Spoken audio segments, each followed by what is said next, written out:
Le regret est dangereux, 1000 fois plus dangereux que les échecs. Le saviez-vous? À ITLG, nous croyons tellement à la puissance des images de véhiculer des leçons que tout se passe en images. Tout.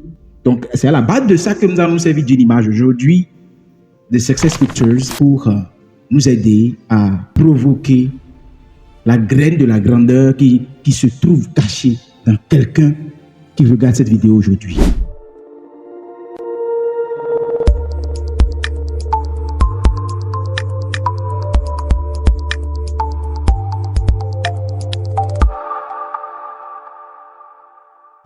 Cette image se décrit comme ceci.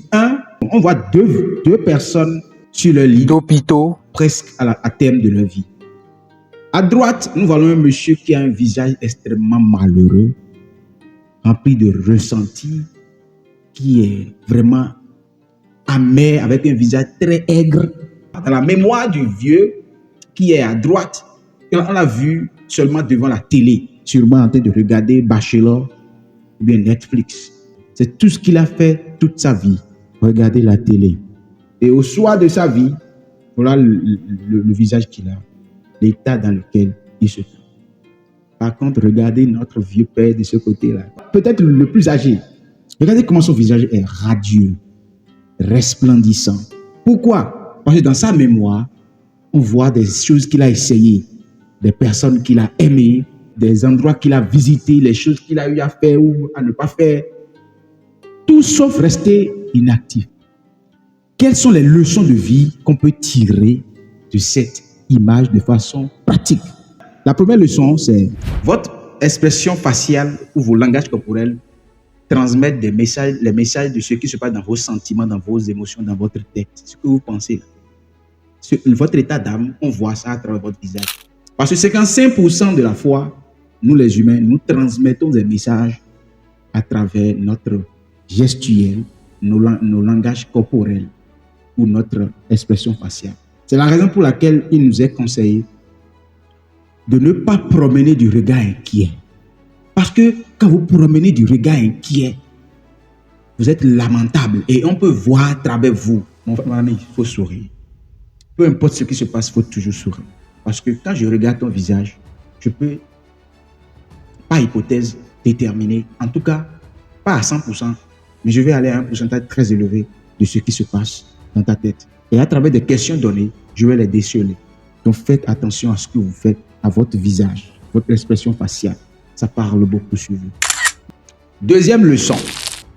Chaque action ou inaction que vous faites aujourd'hui représentera votre aujourd'hui de demain, que vous appelez futur.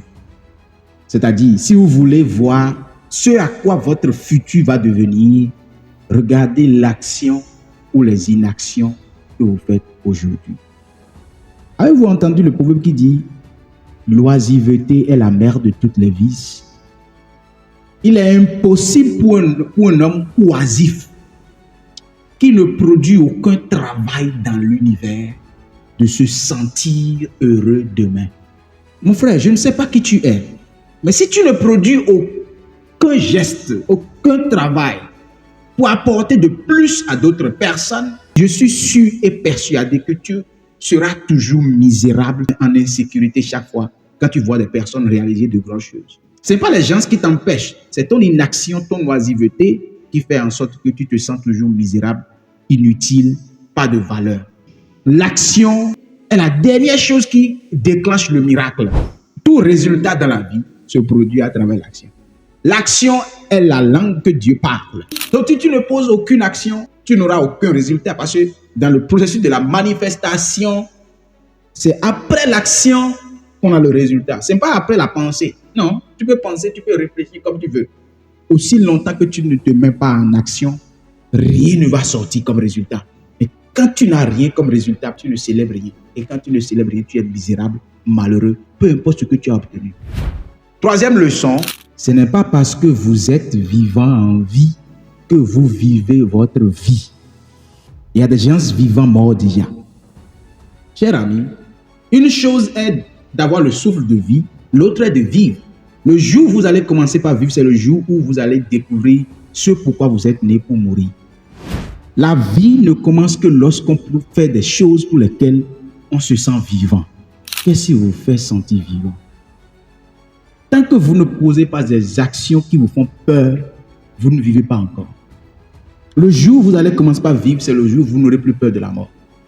C'est celui qui est allé à l'enterrement de sa vie, c'est lui qui vit très bien. Regardez dans l'histoire, allez fouiller les biographies. Les meilleurs, c'est ceux qui ont vécu avec leur fin en tête. C'est Stephen Covey dans son livre qui dit « Allez à votre propre enterrement et revenez. Commencez pas à vivre en fonction de ce que vous voulez que ça se passe à votre enterrement. Vous allez vous sentir tellement vivant que rien ne vous fera plus peur. Si vous voulez vivre et ne plus avoir peur, il faut d'abord confronter la peur de ne plus exister. C'est en ce moment que vous allez vivre et être utile à quelqu'un. Quatrième leçon, le regret est douloureux que l'échec. Il vaut mieux d'échouer quelque chose que vous avez commencé que de ne pas avoir commencé et regretter. Je connais la douleur du regret. Je ne le souhaite pas à mon ennemi de finir dans le regret parce que le regret, ça pèse énormément. Ça pèse des tonnes sur le cœur de l'homme. Le regret, c'est ça qui rend aigre à la fin de notre vie. Le regret, c'est ça qui a fait en sorte que nous soyons remplis de ressentis envers les autres. Ce qu'on devrait faire, qu'on pourrait faire, qu'on a la possibilité de faire, qu'on sait faire, mais qu'on n'a pas fait à cause de la peur ou de l'insécurité ou du manque de confiance en soi. C'est ça qui est l'accumulation, qui s'accumule, qu'on appelle regret. Cher ami, quelle est l'action que tu veux poser aujourd'hui, mais par peur, tu refuses de poser? Quelle est cette chose que tu sais faire, qui t'énerve et toi seul, tu peux le faire et mieux le faire et tu as toutes les prédispositions pour le faire. Mais aujourd'hui, tu n'as pas encore parce que tu as peur de l'opinion des gens, de ce que les gens vont dire, de ce qui va t'arriver. C'est quoi la chose? Je peux te dire quelque chose. J'ai une garantie, si tu ne le fais pas. J'ai découvert que Dieu va aller susciter un jeune, quelqu'un qui est moins âgé que toi. Il va lui donner la même idée. Il va bien le faire avec brio. Pour susciter en toi le regret à vie. Tu ne peux rien faire. Pourquoi? Simplement parce que tu n'as pas osé poser des actions pour faire ce que tu peux faire, tu sais faire, tu dois faire, mais que tu n'as pas fait. Si la guerre commençait aujourd'hui et tout était chamboulé maintenant, que vas-tu regretter ne pas avoir fait? Qui vas-tu regretter ne pas avoir été? Ou vas-tu regretter ne pas avoir visité? Et qui vas-tu regretter ne pas avoir aidé? Quand tu peux avoir des réponses à ces questions, tu vas commencer par vivre la vie la plus meilleure de ton histoire. Quant à moi, je vais regretter ne pas avoir visité Parakou. Mais c'est vrai ce que je dis.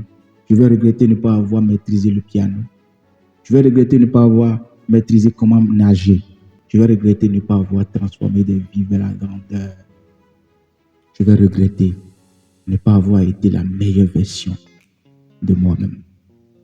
Je m'appelle Apollinaire, Apostix Kekere. Je suis un penseur critique, formateur en anglais parlé, pragmatique et enseignant transformationnel. Je suis le fondateur de ITLG, une plateforme de la croissance personnelle, de la prise de parole en public en anglais. Si vous voulez découvrir plus, laissez en commentaire vos avis, vos opinions. Partagez la vidéo si ça vous a aidé d'une façon ou d'une autre. Et d'ici là, portez-vous bien. Mais rappelez-vous de ceci, vous n'êtes jamais seul. Surtout quand personne n'est autour de vous. Une personne plus Dieu fait toujours la majorité.